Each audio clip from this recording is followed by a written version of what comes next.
ಅಲ್ಲಿ ನಾನು ಇದ್ದೆ. ಇವರು ಫೋಟೋಗ್ರಾಫರ್ ಇದಾರಲ್ಲ, ಪ್ರೀ ವೆಡ್ಡಿಂಗ್ ಶೂಟ್ ನಡೀತಾ ಇತ್ತು. ನೀನ್ ಆ ಸ್ಪಾಟ್ ಅಲ್ಲೇ ಇದ್ದ? ಸ್ಪಾಟ್ ಅಲ್ಲೇ ಇದ್ದೆ ನಾನು. ಅಲ್ಲಿ ಏನ್ ಮಾಡಿದ್ರು, ನಮ್ಮ ದೇವಸ್ಥಾನದ ಗೋಡೆ ಇದೆಯಲ್ಲ, ಗರ್ಭಗುಡಿದು ಹಿಂದ್ಗಡೆ ಭಾಗ, ಅಲ್ಲಿಗೆ ಕಾಲ್ ಕೊಟ್ಕೊಂಡ್ ನಿಂತಿದ್ರು. ನಮ್ಮ ಒಬ್ರು ಯಾರೋ ಹೊಸ ಜೋಡಿ ಬಂದು ಅಲ್ಲಿ ಊರು ಮನೆಯವರು ಪೂಜೆಗೆ ಅಂತ ಬಂದಿದ್ರು. ಅವ್ರು ಪೂಜೆ ಮುಗಿಸ್ಕೊಂಡು ಹೊರಗಡೆ ಬಂದ್ರು, ಭಟ್ರು ಹೊರಟೋಗಿದ್ರು.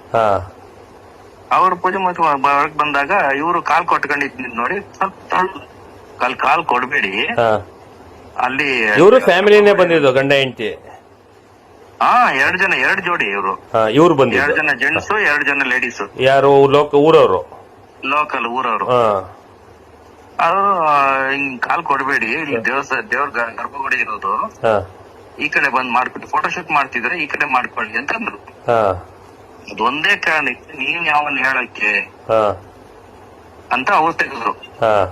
ಅಪ್ಪ ನಾ ಹೇಳಕ್ ಕೇಳಿ, ಇದು ನಾವು ಊರವ್ರು ನಾವು ಅಂತ. ಊರ್ನವ್ರು ನಾವು, ಇದು ಊರ್ ದೇವ್ರು, ನಮ್ಮ ಮನೆ ದೇವ್ರು ಇದು. ಮನೆ ದೇವ್ರ? ನಾವು ಡೈಲಿ ಬಂದ್ ಪೂಜೆ ಮಾಡೋಗೋರು, ಇದು ಮಾಡ್ಬೇಡಿ ಅಂತ ಹೇಳಿದ್ರು.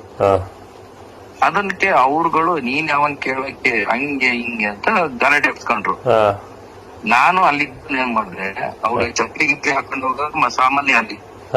ಅದಕ್ಕೋಸ್ಕರ ಜಗಳ ಆಗ್ತಾನೆ ಇರುತ್ತಲ್ಲಿ. ಹೌದೌದು. ನಾವು ಅದಕ್ಕೆ ನಾವು ಇವ್ರು ಮನವಿ ಕೂಡ ತಹಸೀಲ್ದಾರಿಗೆ ಕೊಟ್ಟಿದೀವಿ, ಅವ್ರು ಮಾಡ್ತೀವಿ ಅಂತ ಮಾಡಿಲ್ಲ. ಮಾಡಿಲ್ಲ. ನನ್ನ ಹತ್ರ ಇದೆ.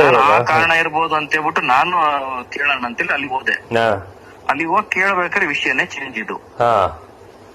ಆಮೇಲೆ ನಾನೇನ್ ಮಾಡಿದೆ, ಅಲ್ಲಿದ್ದವ್ರಿಗೆ ಫೋಟೋಗ್ರಾಫರ್ ಶೂಟ್ ಮಾಡ್ತಿರಲ್ಲ, ಅವ್ರಿಗೆ ಬೈದೆ ನಾನು. ಅವ್ರುಗಳು ಏನ್ ಮಾಡ್ತಿದ್ರು, ಕೇಳಿಕ್ಕೆ ಏನ್ ಕಿತ್ಕೊಳ್ಳು ಅವ್ರು ಹೇಳಿದ್ದ. ಅವ್ರುಗಳು ಇವ್ರಿಗೆ ಊರ್ನವ್ರಿಗೆ ಬೈತಿರೋದು, ಲೌಡೆ ಕೇಬಲ್ ಏನ್ ಕಿತ್ಕೋ, ಅರ್ಧ ಗಂಟೆ ಇಲ್ಲೇ ಇರ್ತೀವಿ, ನಿನ್ ಕೆಲ ಏನ್ ಕಿತ್ಕೊಳಕ್ ಆಗುತ್ತ ಕಿತ್ಕೊಳ್ಳೋ, ನಾನು ಪ್ರೆಸ್ ಅವನು ಅಂತೆಲ್ಲ, ಪ್ರೆಸ್ ಅವನು ನಾನು ಅಂತ ಹೇಳ್ಬಿಟ್ಟು ಎಲ್ಲ ಬೈತಾ ಇದ್ರು. ಅದಕ್ಕೆ ನಾನೇನ್ ಮಾಡಿದೆ, ನೀನ್ ಪ್ರೆಸ್ ಅವನಾದ್ರಾಗ್ಲಿ ಯಾರಾದ್ರಾಗ್ಲಿ ತಪ್ಪು ಮಾಡಿದ್ರೆ ತಪ್ಪೇ, ನೀನ್ ಕಾಲ್ ಕೊಡಬಾರ್ದು, ನೀನ್ ಕಾಲ್ ಇರಬಾರ್ದು ಅಂತ ಸಾರಿ ಅಂತ ಕೇಳಿದ್ರೆ ಮುಗೀತಲ್ಲಿಗೆ. ಅದನ್ ಬೇಕು ನೀನು, ನಾನ್ ಪ್ರೆಸ್ ಅವನು ಹಾಗೆ ಕಿತ್ಕೊಳ್ಳೋದೆಲ್ಲ ಬೇಡ, ಎಲ್ಲರೂ ಕಿತ್ಕೊಳ್ಳೋದು ಗೊತ್ತು, ನೀನ್ ಆತರ ಎಲ್ಲ ದೇವಸ್ಥಾನದ ಒಳಗಡೆ ನಿಂತ್ಕೊಂಡು ಆತರ ಎಲ್ಲ ಮಾತಾಡ್ಬೇಡ, ಏನಕ್ ಬಂದಿದ್ದೆ ಅಷ್ಟು ಮಾತ್ರ ಮಾಡ್ಕೊಂಡು ಹೋಗು ಅಂತ ಹೇಳ್ಬಿಟ್ಟು ಬೈದೆ. ಅಷ್ಟು ಬೈದ್ಬಿಟ್ಟು ಏನ್ ಮಾಡಿದೆ ನಾನು, ಅಲ್ಲಿಂದ ನಮ್ ಕಸ್ಟಮರ್ ಎಲ್ಲ ಅವ್ರ ಜಗಳ ನೋಡಿ ಹೊರಗಡೆ ಬಂದು ನಿಂತ್ಕೊಂಡ್ರು.